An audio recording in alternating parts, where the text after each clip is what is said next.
กำลังก่อสร้างพี่น้องเลยกำลังสร้างรักสามัคคีธรรมหรือว่าโฮงธรรมมาแหละอยู่ในช่วงเพิ่นกำลังก่อสร้างเด้อพี่น้องเด้อ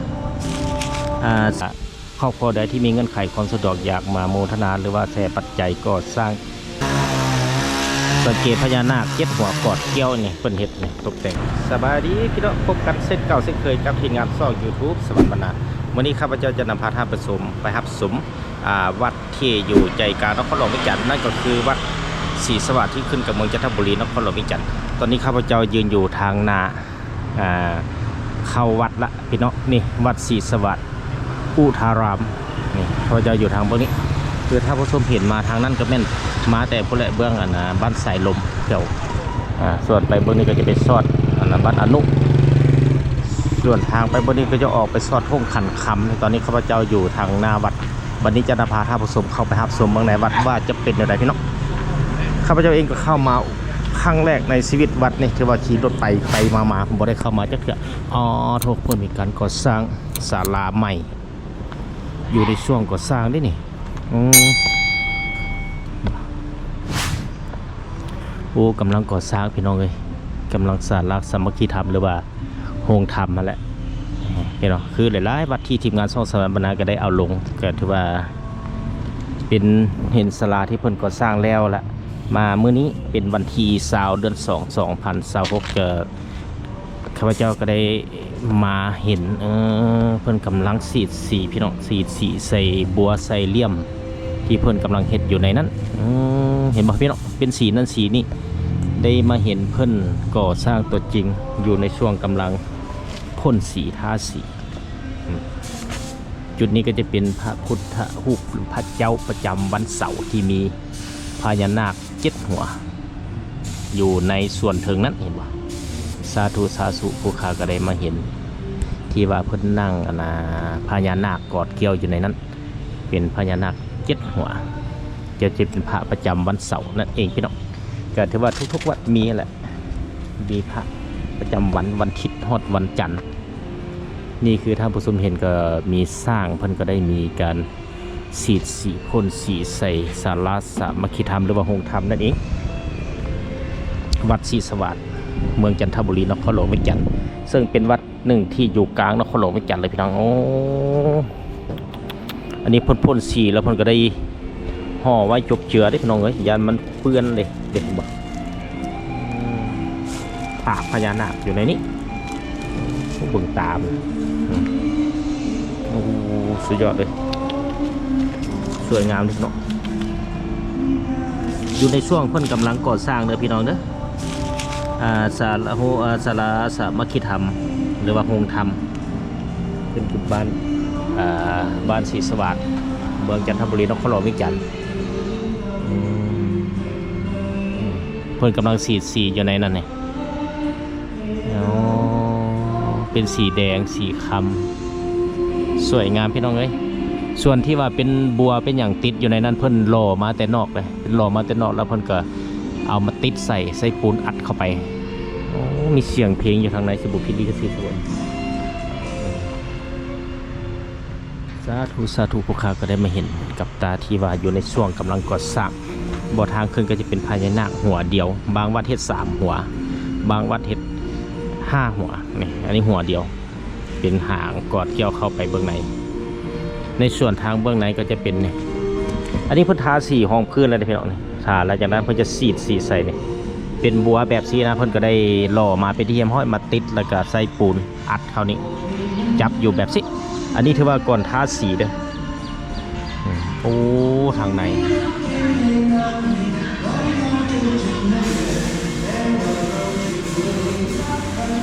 ศาลาสามัคคีธรรม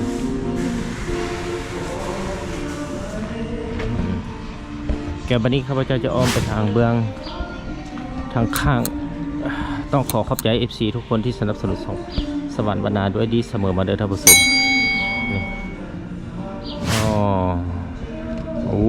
นี่บัวพี่น้องเอ้ยบัวที่เพิ่นติดเลี่ยมต่างๆเพิ่นก็หล่ออยู่ในจุดนี้เด้นี่บอกเพิ่นให้เป็นจุดแบบสิเป็นจุดแบบนี้เพิ่นก็เอาไปติดเลยเนี่ยเพิ่นหล่อเป็นแท่งเรียบร้อยพี่น้องแล้วเพิ่นก็จะติดใส่ทางข้างนั่นว่าบัว เป็นบัวนั่นเองนี่แหละไปหลายวัดหลายจุดหลายบ่อนเพิ่นก็บางวัดก็เป็นการเสร็จสิ้นก่อสร้างบ่ว่าจะเป็นสิมศาลากุฏิอื่นๆก็ถือว่าสำเร็จบางวัดก็อยู่ในช่วงกำลังก่อสร้างโดยที่อาศัยแห่งศรัทธาพร้อมออกไม่ออกตนญาติโยมและครอบครัวที่มีจิตใจเลื่อมศรัทธาเฮ็ดโมทนาทานเข็นก่อสร้างขึ้นไปเทละน้อยนั่นเองพี่น้องเบื้องหลังคามาเพิ่นก็ตกแต่งถือว่ามุงใส่สีแพ็คสวยงามประดับประดาเทียสีเหลืองสีแดงเป็นเอกลักษณ์หลังคาของวัดนั่นเองบัดนี้จะย่างอ้อมไปทางเบื้องนั้น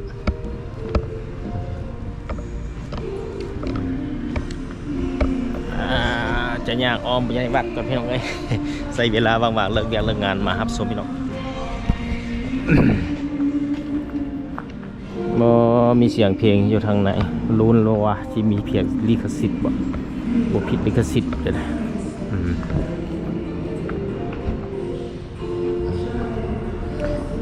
ก็ถือว่าอยู่ทางเบื้องทางหน้าก็จะมีพระพุทธเจ้าหรือพระเจ้าอยู่จุดนั้นนี่ส่วนเบื้องทางหน้าก็จะเป็นหอกอง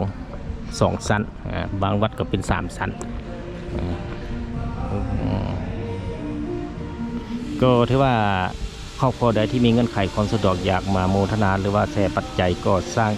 ศาลาสมาธิธรรมก็สามารถมาได้วัดศรีสวัสดิ์เมืองจันทบุรีนครหลวงเวียงจันทร์นั่นเองพี่น้อง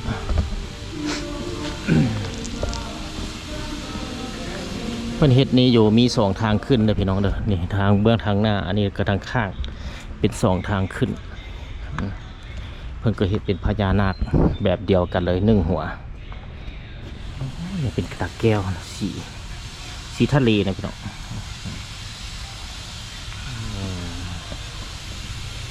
เพิ่นเฮ็ดทาสีดแล้วเพิ่นก็ได้เอาผ้ายางพรมไว้โอ้จะมีสร้างที่กำลังเฮ็ดอยู่พี่น้องว่าสังเกตแล้วขึ้นไปทางเทิงก่อนอันนี้ก็พ่นเอามืดได้มันนี่เนาะพ่นแล้วก็ปิดไว้เนาะโอ้คักสินี่ภายหลังสำเร็จก่อสร้างแล้วไปเฮ็ด2 เส้นทางขึ้นบางนั้นก็จะเป็นบนจุดที่ว่าพระเจ้าหลังจากสำเร็จเพิ่นก็เอาพระเจ้าขึ้นมาปฏิสังขรณ์อยู่ในจุดนั้นสังเกตบนถ้าจะเป็นทางนี้เป็นทางเบื้องหน้าแล้วพี่น้องมาสังเกตบนเบื้องนี้จะเป็นเบื้องหน้าเพราะว่าเอาขึ้นมาก็จะเห็นบนพระเจ้าอยู่จุดนั้นเลยเพดานกำลังตกแต่งแล้วมีเพียงแต่ทาสีเต็มพระพุทธเจ้าและก็เป็นเรื่องของท้าวพระเวสสันดรพี่น้องภายหลังสำเร็จก็จะมีสร้างขึ้นมาแต้มใส่อยู่ในจุดนี้อีกได้เนี่ยสวยงามวันนี้จะย่างไปทางเบื้องนอก วงจุดก็จะไปเบ่งจุดพระเจ้าที่ว่าเพิ่นเอาไว้อยู่จุดนี้ดีสาธุแล้วเป็นพระประจำวันพุธนี่วันพุธวันพฤหัสที่ว่าอยู่ในจุดทั้งขึ้นไปเบิ่งในสาธุพวกข้าก็ได้มาเป็นบุญตาที่ได้มาเห็นกับพระประจำวันพุธสังเกตถือบาทอยู่นี้เป็นพระประจำวันพุธเนี่ยนั่นก็จะเป็นพระประจำวันอาทิตย์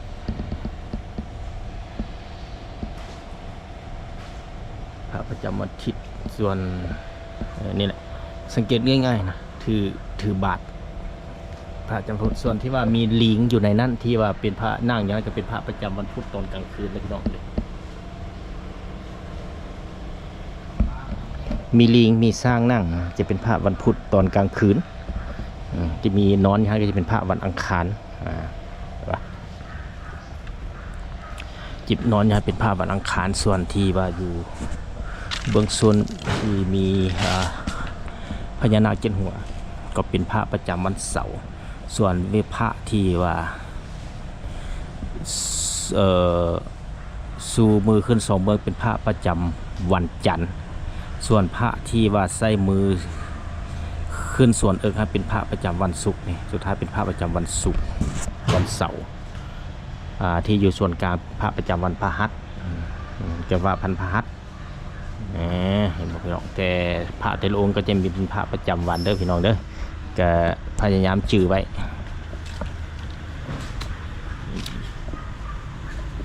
ในส่วนเทิงเพิ่นก็ได้มีการตกแต่งสวยงามโดยที่ใส่แก้วสะท้อนนี่ติดเป็นแบบเพดานโอ้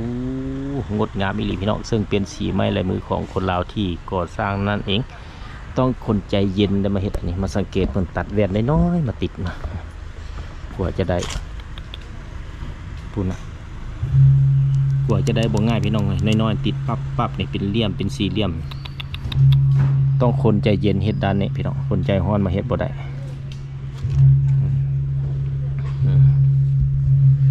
ในจุดที่ว่าเบื้องทางนั้นก็จะเป็นบนทางขึ้นทางนี่ที่จริงแล้วจะเป็นศาลาเก้าอะไรพี่น้องเพิ่นก็ได้ขยายต่อไปพุทธนี่ก็จะเป็นทางขึ้นเป็น2ชั้นเป็นศาลาสามัคคีธรรมหรือว่าโฮงธรรมนั่นเอง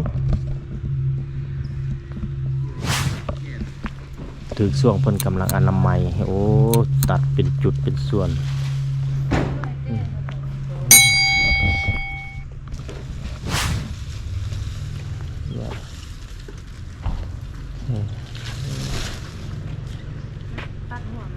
จะเอาไปเฮ็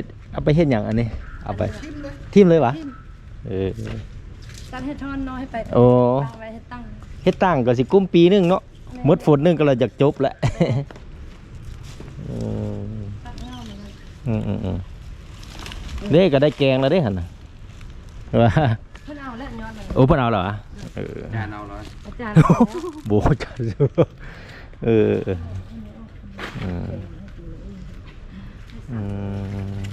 เราจะหับตัดต้นไม้เลยเหมือนวนสี่อยู่ยินแต่เสียงบุ๊กบุ๊กอ้าวไม่ใช่ยังหรอค้อนกงมันหั่นนะคะ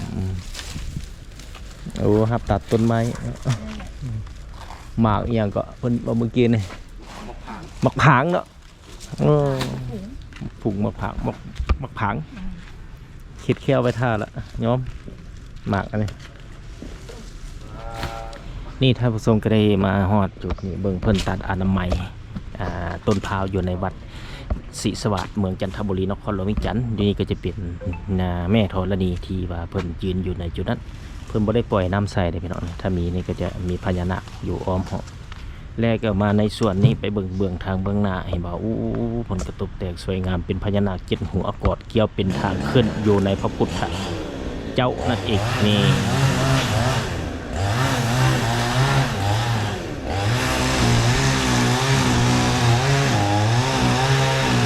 เพราะว่าอยู่ในช่วงกำลังก่อสร้างนะพี่น้องมีการอนามัยปรับตกแต่งต่างๆนี่ก็จะมีสร้างและผู้ทำเหมาอนามัยต้นเผาอยู่ในขอบเขตบริเวณนี้เมื่อนี้ก็เป็นวันที่20 เดือน 2 ปี 2026นั่นเองสังเกตพญานาค7หัวกอดเกี้ยวนี่เป็นเห็ดนี่ตกแต่งบางองค์บางตัวเพิ่นก็ทาสีเขียวขีสีคำแบบสิอันนี้เพิ่นจะทาเป็นแบบสีคำหมดเลยกันแล้วแต่การออกแบบแล้วแต่การทาสีใส่ไปเนาะ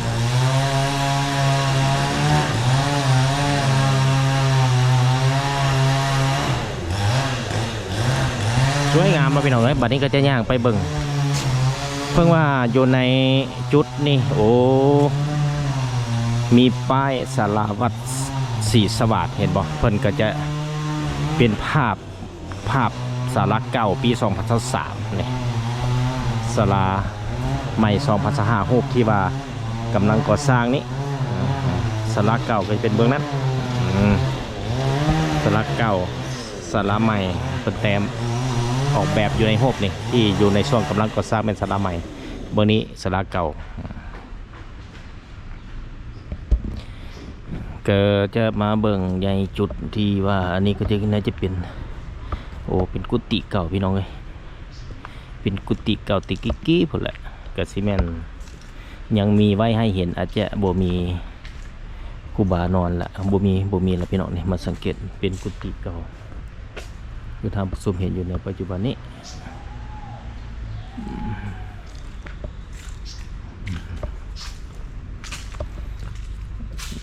สาธุพวกข้าก็ได้มาเห็นเป็นวัดศรีสวัสดิ์เมืองจันทบุรีนครหลวงเวียงจันทร์นี่ก็จะเป็นสิมซึ่งอยู่ทางในก็จะมีพระพุทธรูปอยู่ในนั้นนี่พระพุทธรูปองค์ใหญ่อยู่ใน มันก็ได้มีการเข้าเทศฟังธรรมอยู่ที่นั่น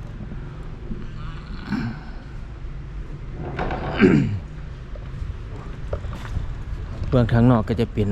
สิงห์และมีพญานาคทางขึ้นนั่นเองพี่น้องต้องขอขอบใจ FC ทุกคนที่สนับสนุนช่องสวัสดิ์บรรณาด้วยดีเสมอมาด้วยท่านผู้ชมเพื่อจะได้รับวิดีโอใหม่ๆมาให้ท่านผู้ชมได้รับชมในตอนต่อไปนั่นเองนั่นก็จะเป็นโดยรวมก็จะมีประมาณนั้นพี่น้องวัดศรีสวัสดิ์ที่ขึ้นกับบ้านศรีสวัสดิ์เมืองจันทบุรีนครหลวงเวียงจันทร์บัดนี้จะเอาเป็นมุม360องศามาให้ท่านผู้ชมได้รับชมเราจะเริ่มต้นจากไปเบิ่งนี่ก่อนพี่น้องไปเบิ่งลายชื่อเจ้าศรัทธานี่ก็จะเป็นลายชื่อเจ้าศรัทธาที่ว่าศรัทธาสร้างเสาศาลาโฮงธรรมมันก็จะมีอยู่ในนี้ก็สามารถมา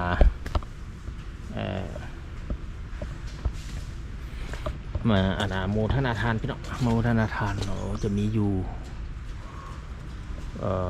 38ครอบครัวเพิ่นจะบอกเลยในราคาจะเป็นเสา1 เสาจำนวน13,500,000 กิบพี่น้องนี่13,500,000 กิบนอกจากนั้นแล้วก็จะมีอยู่ก็แล้วแต่ครอบครัวนะเมืองนี้จะเป็นราคาเดียวกันหมดเลยนี่13,500,000 กิบ13,500,000 กิบจุดนี้เกิดว่าเขาจะมาโมทนาทานก็สามารถติดต่อมาได้พี่น้องมีเบอร์โทรอยู่นี่นอกจากนั้นผมก็ยังมี YouTube พร้อมสมจิตชาแนลเป็นช่องสมจิตชาแนลช่อง YouTube ของวัดศรีสวัสดิ์เมืองจันทบุรีนครหลวงเวียงจันทร์นั่นเอง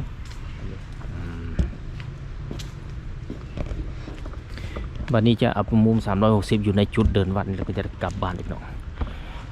โดยเริ่มมาจากจุดทางเข้าพี่น้องโค้งมาเบื้องนี้ก็จะเป็นศาลาธรรมหลังใหม่ที่กำลังก่อสร้างมาเบื้องนี้ก็เป็นศาลาธรรมหลังเก่าลงมาเบื้องนี้ก็จะเป็นสิมมาอันนี้ก็จะเป็นจุดมีต้นไม้มีกุฏิเก่าที่อยู่เบื้องนั้นฮอดพุ่นก็จะเป็นหอกองอยู่ข้างรถเก๋งครบ360องศาเป็นยังไงท่านผู้ชมมาฮอดนี้การนำเสนอวิดีโอตอนนี้ขอจบเพียงเท่านี้พบกันใหม่ตอนต่อไปขอลาก่อน